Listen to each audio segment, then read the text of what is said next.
Is it time to sack Graham Potter? Our answer is no. So right off the gate, you guys know where we stand. We are discussing more as to like why we think Graham Potter should stay. So Karthik, why don't you start us off? Why do Chelsea need to hold on to this guy? Graham Potter is a manager who takes a little bit of time to build his team, and I think he wasn't subjected to this amount of pressure in his previous roles, which is understandable. Big clubs sometimes do give out opportunities to managers who come from a lower team.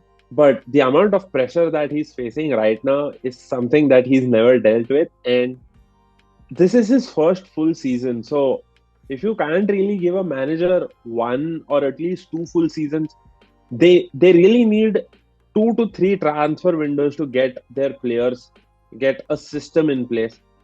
And the ownership also is in flux. It's not as if the ownership was a well defined structure that's been operating for the last 10 years or whatever.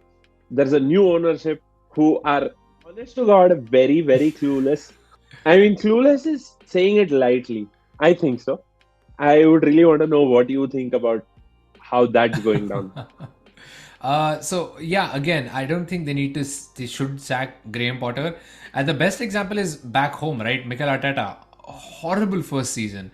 Ended worse than where they did even under Unai Emery. Last season, barely missed out on top four. Kind of a very patchy start to that season again. And look at Arsenal now, like easily, easy top four team, possibly a title winning team as well. And it comes down to having faith in the manager and having faith in the system, right? And Graham Potter is very much in that mold as to where he needs to build a system, he needs to build sort of a culture, and it is not easy to do that, especially at a club like Chelsea, which has like superstars who kind of come in with their own baggage and their own values. It will take time to make that change happen, and I think Chelsea just need to be patient. And the other thing I feel is like Chelsea is the kind of club that's you've seen this up and down a lot with them. Chelsea is not like a Liverpool that when it fell it stayed down for a long time, and Arsenal or a Manchester United that's maybe now maybe starting to get back to its old self. Chelsea has always had seasons where it's like they will win the Champions League, they will win the league, and then finish like eighth the next season. And then it's kind of part of the club culture almost. So it's not like an eighth place finish is like the end of the world for Chelsea, because they have shown in the past that they can rebound. Coming back to your point, I don't know whether the management has necessarily backed their manager, but they've definitely spent a lot of money in the transfer market. And then to bring in a new manager who may not like the players that have been brought in, why would you even make that gamble at that point, right? Um, More importantly, like Graham Potter needs to stay, but then what needs to change at Chelsea to then make this move work? They really need to figure out what style of football are they looking to play. And two, before you go grocery shopping, you look at your inventory. I can't really refer anything else other than that. You can't just keep having random attacking players come into the club and think that, okay, let's dump like 10 attackers on the pitch and probably we'll score and win the game. That's not modern football. This may have well been true maybe in the 1900s, early 1900s, but not in modern football. And Potter has to decide on what players that he wants to integrate to the team. Maybe they might not really be in his system or in his vision, but he will have to work with certain individuals that are there, but they aren't there at that level. It sometimes takes a lot more of an adjustment to get the team to where they want to, even though they might have the player that they need. The player might not be performing at a level that they want, and the competition is extremely high. Look at the Premier League, look at how Newcastle have come up right now.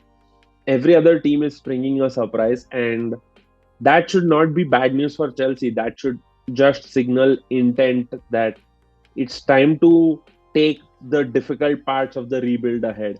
You change the ownership, that's all right. Change the manager, again, all right. Now take on the hard part of doing the actual rebuild. Yeah, and again, elephant in the room, right? Chelsea has so many players on the injury table, and in all honesty, for anybody who uses that as an excuse, I still genuinely don't believe that that is an excuse, because they still have so much depth in that squad that they should still be having better performances. But it's hard to argue, because they have arguably at least 6 to 7 players who would start Day on in, a, day out. yeah, day in day out, on a good day for Chelsea, who are just out injured for pretty much the largest chunk of the season right now. So that definitely feeds into why Potter just isn't able to deliver on the field results. And again, another reason to just let him have some time, because he is working with a squad that doesn't even have half the players that he probably wants to train with. Like, if you can't train with the player, there's no way you can embed your system. So they're going to have to be patient with him on that front as well. And the main thing is communicating this with the Chelsea fans, right? Because I feel there is like a divide in there, where there is a base which feels like this is just absolutely drab and something needs to change right now. I mean, of course, we've heard the fans singing Thomas Tuchel's name in the stadium. That has to hurt when you're a fresh manager coming in and hoping for crowd support. And at the same time, there is another part of the Chelsea crowd that genuinely believes that no, Potter needs to be given the time. And again, look at clubs like Arsenal, where they had faith with Mikel Arteta, they had faith with his process, and it's made a difference right now.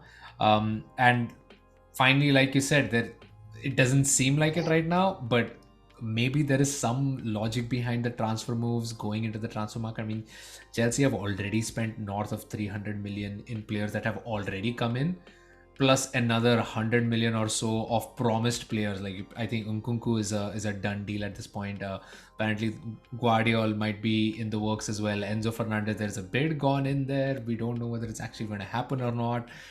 That's That's another 200 easy. exactly. So there is enthusiasm, but we don't know whether there is necessarily a direction. And Chelsea don't have a sporting director in place right now. I'm pretty sure they don't. So it feels kind of haphazard to spend that amount of money without even having a person to necessarily direct the spending of that kind of cash, right? But yeah, that's what we believe. Potter needs to stay, but this is what Chelsea need to do in order to change. Is be patient with him and buy players that actually make sense. Let us know what you guys think down in the comments below. Should Potter stay? Should Potter leave? If he leaves, who should Chelsea try to bring in? And as always, please like, share, subscribe.